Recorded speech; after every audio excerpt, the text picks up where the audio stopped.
mean, I'm blown away as most of you guys are, man. So I had to ask Dana just like you to see if it was real. It's crazy to me. I guess all the tests have to go and see how it ends up, but fuck. It's wild and crazy. You know John Jones better than most people. How do you think he's taking the news right now? I'm sure he's devastated as well, but I mean, or he thinks he thinks he's innocent. So I mean, I don't know him personally like that on level of his home supplements or what he does there, but damn.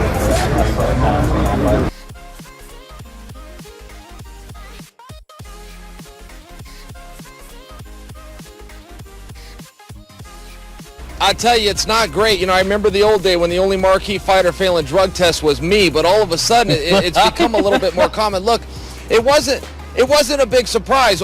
I can tell you, as a guy that lived on that side of the tracks, I knew as soon as I saw John Jones with his shirt off that he was using something. I also thought because he was coming in off of a suspension that he must have found a way to maneuver around the test. It appears that he did not. John Jones is going to be knee-deep in red tape for a while. I don't suspect that he's going to get anything less than 2 years. I don't think it will be the end of John Jones' career. I think that this will blow over, and I think that he'll be able to come back. Look, John Jones was never the draw that the media reported him to be. He doesn't have any T-shirt records. He doesn't have live great records, and he certainly doesn't have pay-per-view records. The point that I'm making is politics do matter in this situation. A situation like this, it's good to have a friend on the inside. I don't know that John has many bridges left. He likes to set fire to him as much as he likes to put needle in his butt. So this is just a situation. It's not great for John Jones.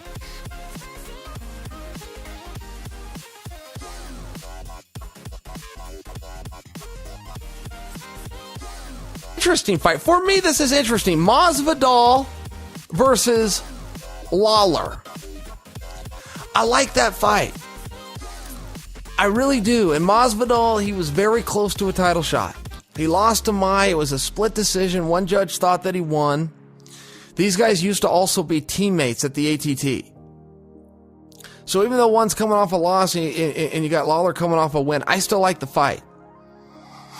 I also like the backstory. I like that they used to be teammates. I like that Robbie Lawler left the gym. I don't know why he left. That story's never been told. Robbie never said a word on it. Poirier spoke on it one time. Fellow teammate. Said there was a communication issue. Left it at that. So now you got a guy in Masvidal that's still there versus his former teammate who left. Storyline. Boom. I want to see it. You got two stand-up fighters. Lawler, power shots. Masvidal, technician. But both of them still like to keep the fight standing up in the same room. Interesting fight.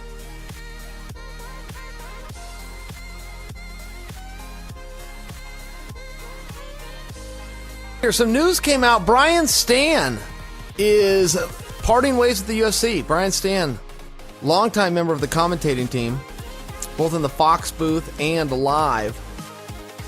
Live for pay-per-views, live for fight nights. Great job. Boy, he's great. He's great at it. And he's left on his own. He said, you know what? I got an opportunity. I'm going to go and do something else. I believe he said, he did this on Ariel's show. Ariel broke this. But I believe he said he was going to go and be a COO at a real estate company. I have no other details than that. It had a lot to do with the travel. He just wanted to travel less. He's got 3 little girls and he wanted to stay home with them. That's a blow.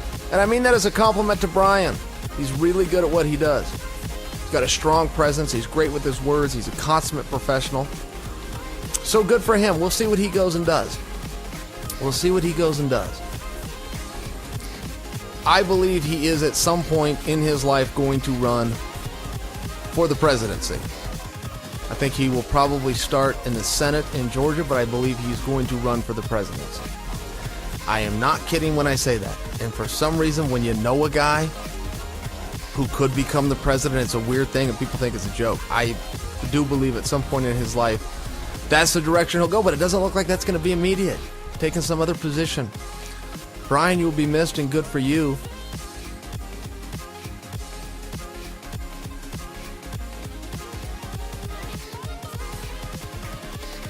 Junior Dos Santos got flagged by USADA. Now, this is a weird one. And Junior's statement, I mean, it's the same as everybody. If anybody's against Peds, it's me. Junior's been using Peds for a long time. USADA came in, Junior's body changed, he got off of them. I've never said a word, I never would say a word till a guy gets hit. I knew Junior was using for the longest time. World's worst kept secret. Guy takes his shirt off, you take one look at him. But USADA came in and he did clean it up. Now his record changed as well. But a lot of guys changed post USADA. He got his title fight with Stipe, and he got back on. And I remember at the weigh-in, I turned to the person I watched the weigh-in with and go, Junior better be careful, because he's back on. That was his last fight, and now he's been hit. But he got hit for a diuretic. And that's a bit of a weird one. A diuretic is something that helps you to urinate, essentially. It's something that an athlete may... I don't even know why diuretics are banned. I haven't got the foggiest idea, but they are. But what it does is it helps you to urinate, so if you had to make weight, it could make that process maybe more convenient for you. Instead of sweating it out, you could pee it out.